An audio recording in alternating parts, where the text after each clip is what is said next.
Well, one question beforehand. Who knows what the GDPR is? Raise hands.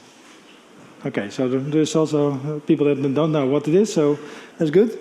I will give you some explanation about it, and I'll give you some useful tips, I think. One question more. Who of you has useful privacy requirements at the moment? Well, okay, so it can be improved, I suppose. I hope that I can give you some useful requirements so that you can use them at your company. Okay, let's start. I give an overview of what some subjects, what we can discuss. First, of course, the GDPR. What is it? What's in it for you? Some specific articles from the GDPR, and well, some reference materials at the end. First of all, what's in it for you? Well, the one thing that you need to know that is this date, 25th of May 2018.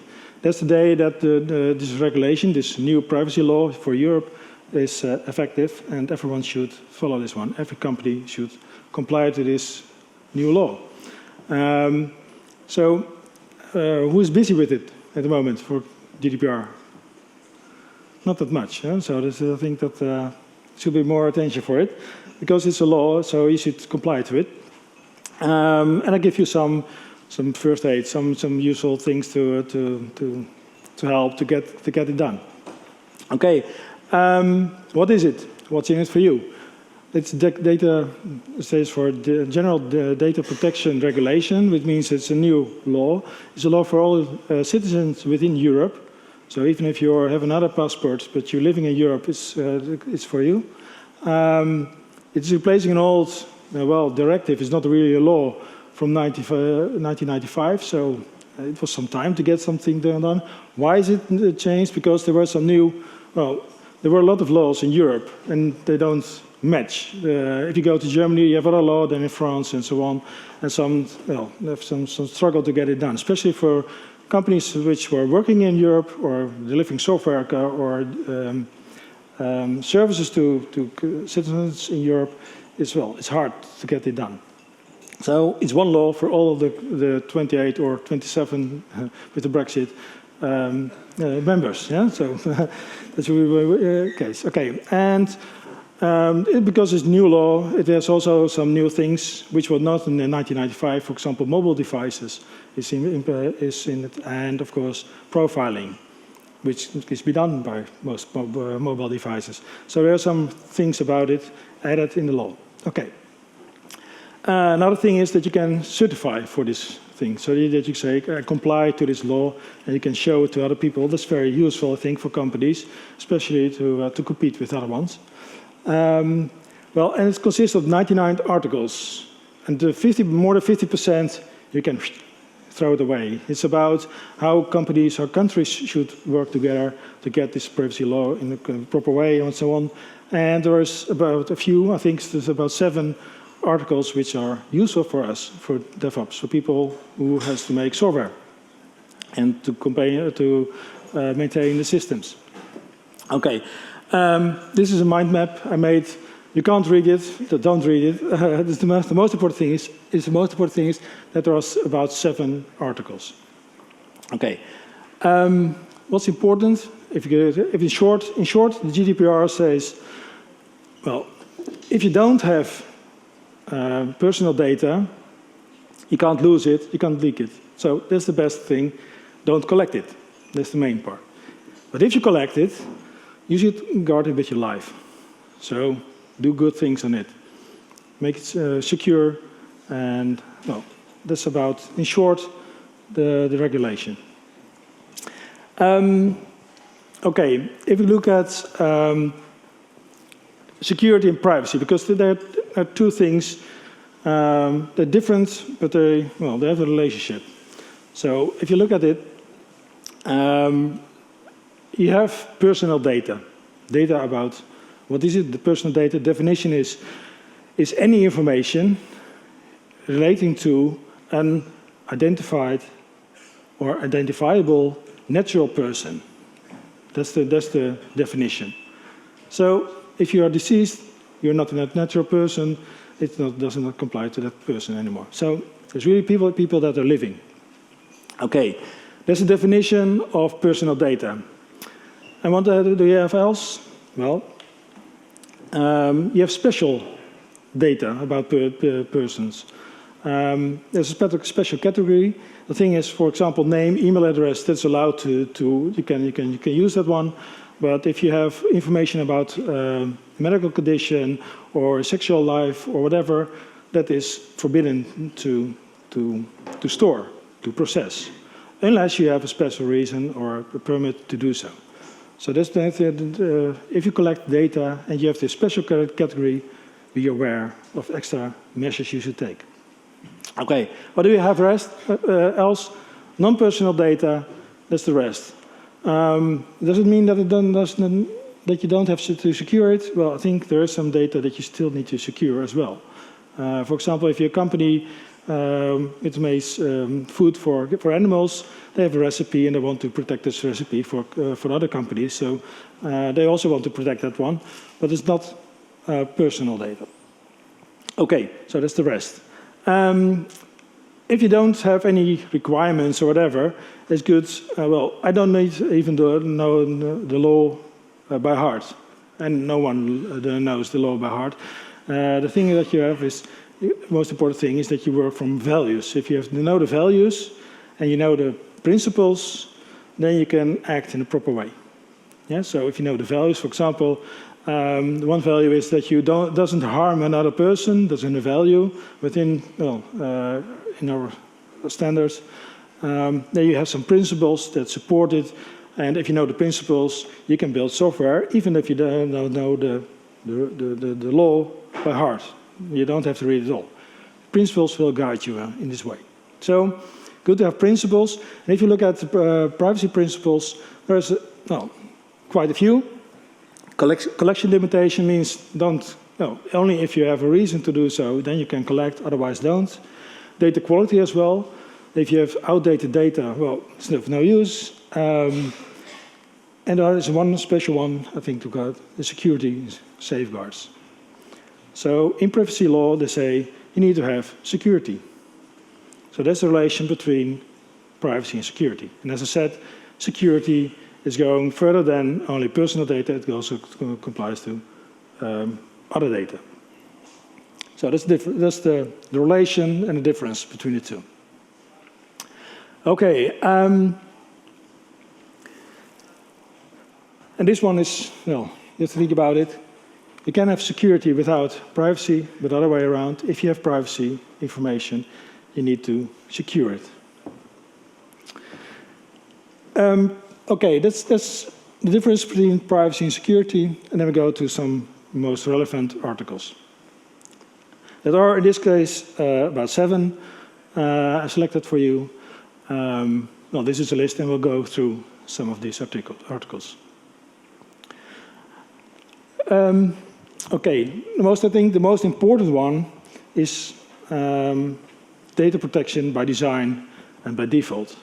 And what's the difference between design and by default? Does anyone know the difference? No? Okay. I will explain. If you go to, this is the article, so well, you can read it. I've read it and I made a short summary. That will help you a lot, I think. It says that you have to take into account, okay, the state of art, also about the costs and so on. You have to balance to see if, okay, well, what is the right level of security, and you have some, I'd say, some principles or some methods to use. For example, pseudonymization or anonymization. That's something like we can do, or data minimization. That are some things that you can use. Okay, and then the last one says integrate the necessary safeguards. That's there in this law. So we have to secure. Okay, I think everyone else knows about this thing. If you want to do privacy or security by design, you have to shift to the left. It means you have to go first have good requirements, then you do a good architecture. You build it, you test it, and you deploy it, right? That's the normal way. So if you do it by design, it means that in every step you do, you take some action. Before there were some speakers there about the same, talked about the same, so I will skip that one part. This is okay. People say, well, this is maybe waterfall, so we are in DevOps, right? Does it fit for us? Well, another probability, well, the thing is testing. It's the same. Testing has to be done everywhere. Security testing as well. Privacy testing as well. That can be done everywhere. So included in every step you take. Okay? That is the privacy by design. And if you have by privacy by default, it means if you have an option in your application, they offer the most secure privacy, the option with the most privacy gives it as a default. So that people have to choose themselves to give less privacy, that they make this option. Okay, well, I select that I'm aware that I take another, well, less privacy, let's say it, yeah, well, you have less privacy in this case, okay. You can, of course, have some definition of done. Who's not working with definition of done? Okay, I'll make some examples and see if you can use, well, I have some examples. I think you can, of course, figure it out yourself. You can tweak them, of course. Maybe if they're not okay, send me some replies so that I can improve them. Like I want to share them to everyone. So I want to make a set of the definition of done items which you can put in it, and the same as user stories and so on. It's not comprehensive, so think of it. If we go to, well, a really interesting article, this one. I was last September in London in a conference about the GDPR, comprehensive, with a lot of lawyers and IT people, and we talked about this right to be forgotten. Right to be forgotten is, well, the text is this. You can't read it, don't do it, or do it later. The most important thing is that right of removal of his or her personal data without undue delay when a person, for example, requests for delete his or her personal data. Who has a function in his application to support this? Okay, well, 25th of May, you probably will have this one, because someone can ask for it to remove. Of course, there are some difficulties. For example, if you have ordered something, a product, and they send it to you, and you have an invoice. Here in Holland, we have 7 years. The company has to save it for 7 years before they can get it out of the administration. So, there, of course, this one should still comply because there are some other laws that causes conflict. But if someone did some simple thing, not order things or not really lawful things, well, they can just ask for it to be deleted. Or there are some other reasons as well when you delete. For example, if you don't need to delete personal data, the process is done, everything is finished, you should clear it. So that's really something that will help us to say, well, it's storage in the databases, I think, to get these people out. Okay. Another thing about this right to be forgotten. Well, of course, this is some requirements I told you already about. But what about log files? Or what about copies? Excel sheets where personal data was copied from the database and exported to another department or whatever. Or sending an email with the information of the person. What we will do with that? If we ask for delete all my data. So that was the discussion in London as well about the people, the lawyers and the IT people. The lawyer said, well, good law, good article. You have to execute it. And the IT people said, well, this is impossible. I think it's impossible. How to get someone, Mr. X, from all the backups and so on. It's impossible. But the law says to do so. So, okay. And another thing is, what's the biggest risk? Do someone knows the biggest risk about personal data? Leaking, yeah, that's well the biggest risk. Another thing is unstructured data. If you have a comment field and someone says, well, I have this disease or whatever, and well, then it exposes medical information, but yeah, well, you don't know. It's really hard. So that's something really, unstructured data is difficult. It's a difficulty in this law. Okay. Another option, if you want to store, still want to store people, if you're the information about the people, but not what they've done or whatever in the system, but you want to delete the personal data, there's an option to anonymize the data. So you can still do historical trend washing and that kind of thing, but you can, well, you can't delete it. You can say, well, this is this person. So that's really that's just a good way to help you out.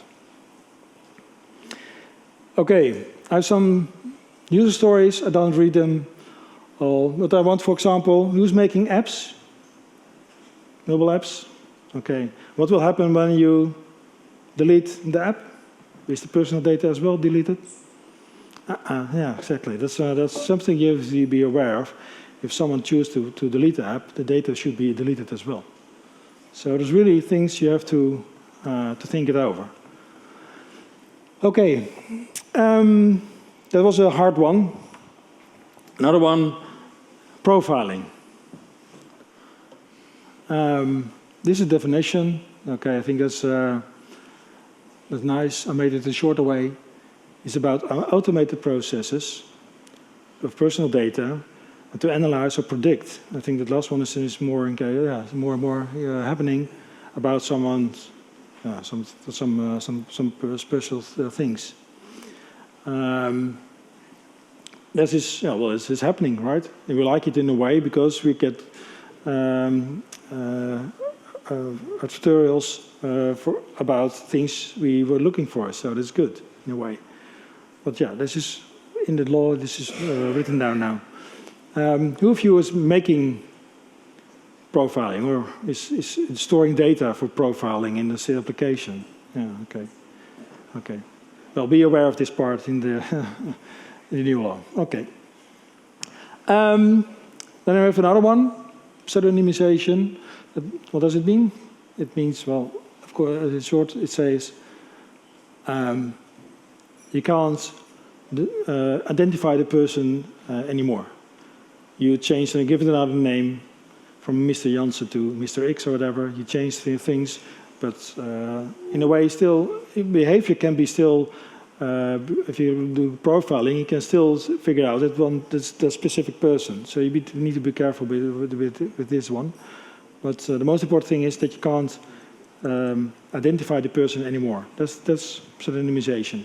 It's allowed. It's written down how to do it, and it says, well, use it a lot. I made some example for user stories. For example, the last one, as a DPO, I want all personal data for scientific research to be pseudonymized so that we comply to the GDPR, for example. Okay. Then with the other one, I think this is about security. There's a whole article about security, what to do and what not to do. And I said, well, this is the text, and I think that is really nice. In short, pseudonymization is a key. So if you don't use it, get it out. Encryption of personal data. And not only when you send it over, if you transmit it from one system to another system, but also when it is stored on the system.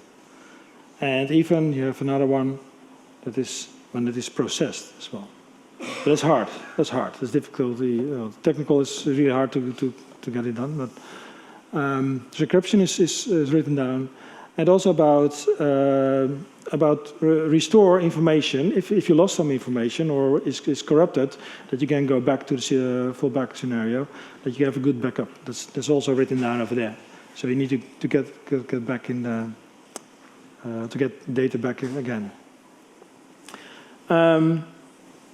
Okay, so I thought log files. Where do you use it for? Come on. Sorry? Security analogs. Okay, that's an option. Yeah. Some other things? Well, I think most of them use them for bug hunting, right? See what's going wrong and so on. So that's one purpose of logging. Another one is about monitor systems.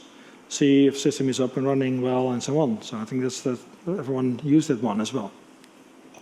But you can log files used for other purposes.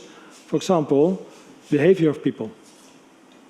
For example, if you have someone else has to log in and failed 3 times, you can see it in log files that it has failed 3 times, and you can take action on it. So you can use this behavior, you can monitor it and see if its behavior is normal or abnormal. So you can act on it. That's one reason. Another one, of course, is if something happened, there was an event or an incident, you can see what happened, and you can find out who has done it and maybe sue him. Who has you used this one? Who have you is really using log files to identify who has done what? Okay. Well, this has to be done, yeah. So do it. And if you have the data, you can do it, yeah, well, security operations center or whatever, you can use it to see what's happening, and you can find incidents. Security incidents in this case. Okay. About logging, I have to make some use stories as well. The most important thing is, well, what you need to store. That's, of course, yeah, it's more than only just a thing for bug hunting. Really, you have to find out who has done what. You can really track down what happened. And there's a lot you have to store. And another thing is about secure the log files. And also, what do you store in the log files? For example, if you have personal data in the log files, well, it's a kind of data breach, isn't it? Because it's not other people can read it.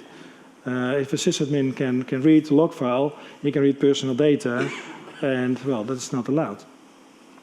And a hacker also, well, if you can find log files and get personal data from that one, it's very easy. So you need to protect that one. Okay. There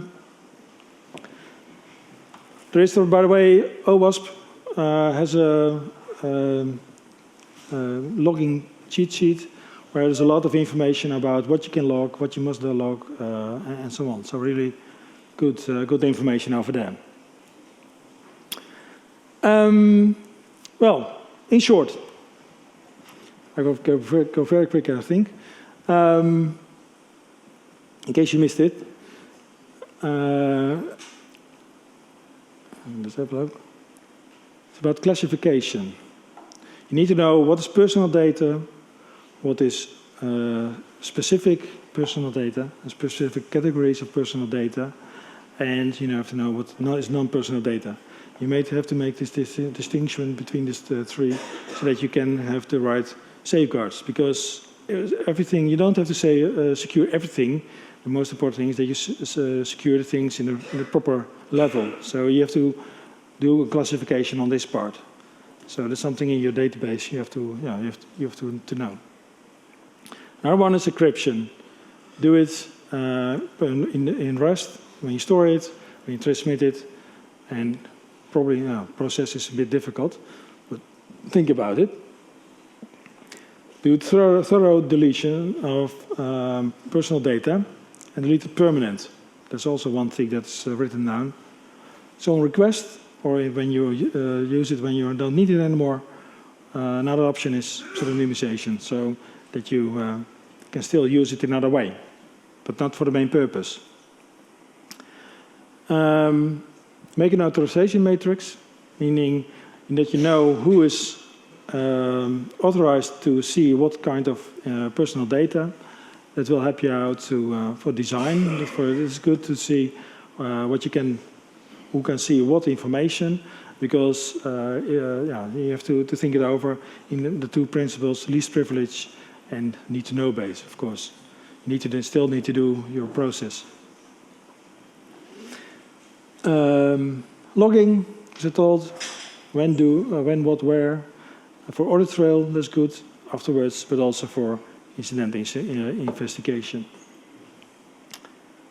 And this one, of you is using production data in test environments. Who is using test data and production data in test data? No one? Okay, because they do, right? Real man test in production. Okay, well, don't do it. It's not allowed. It's illegal, so don't do it. Make a, well, find a way out to get it done. There are some tools for it, but it's not allowed. You have to also to think over if you're an ops engineer and you have to find, look in database or whatever, you're officially not allowed to see this information. So be really careful with production data. Officially, you should not say, okay, well, in written law, I am not allowed, I'm not in the processing of this information, the process of, so I'm not allowed to see it. It's hard, I think, to get it done. Okay, so in short, as I told you, don't collect it. And if you do, well, guard it with your life. Let's make some to the end. Well, I will make some reference, some links to some good sheets. OWASP is a good thing to look at. There are also some privacy risks. There's really one that I like because it's really about technical point of view. Not from lawyers' point of view, but really from technical point of view. The top 10 privacy risks. And that's really it's great. I use it for when I look at customers for to do a privacy test to see if they do things in a proper way. Of course, you have some proactive controls. That means that you can do things upfront. A logging cheat sheet, and well, I think the OWASP top 10 for web application vulnerabilities. I think that everyone knows that one already. Okay.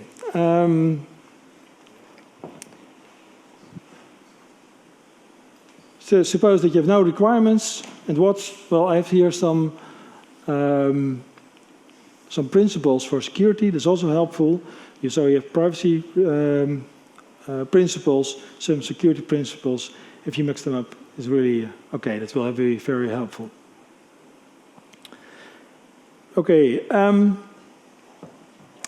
this is my business card. In case you want to contact me, or yeah, well, you can use, of course, my my Twitter account as well to connect me. Okay.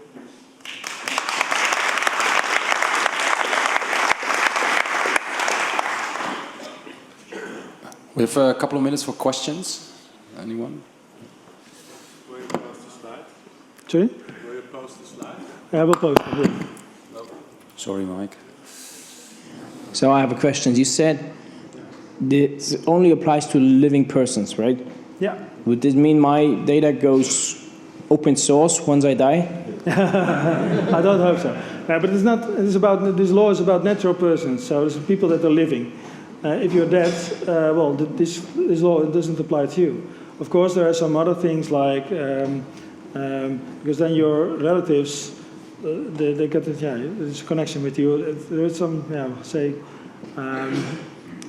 of course, some, yeah, a good way of acting this kind of data, but it's not. You're not protected in that case. Not anymore. A concrete example would be like if a company has medical records about myself, yeah, right? And then I'm dying. So they are not allowed to analyze it to make money out of it. Then I'm dying, so then they can approach my relatives and say, look, he died of cancer and you have 80% risk to do this, so buy our stuff and, you know. But still, of course, you know, there's some things of it's not ethical to do so. I think that's also in this way. Yeah, there's some other, there may be some other laws that will protect that one. Yeah, hopefully. Thank you. Some other questions? Over here.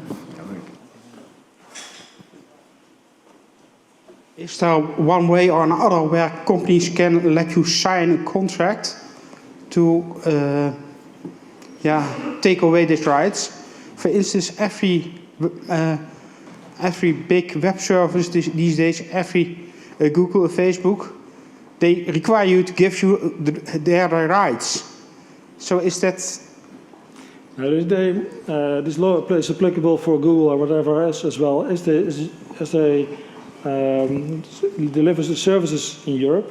So they have to and means you can process this information if you have a special purpose, if you have defined the purpose to use this information.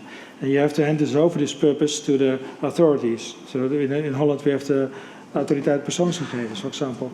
So you have to hand over what you want to do with this information. But if you do other things with the information, you're not allowed.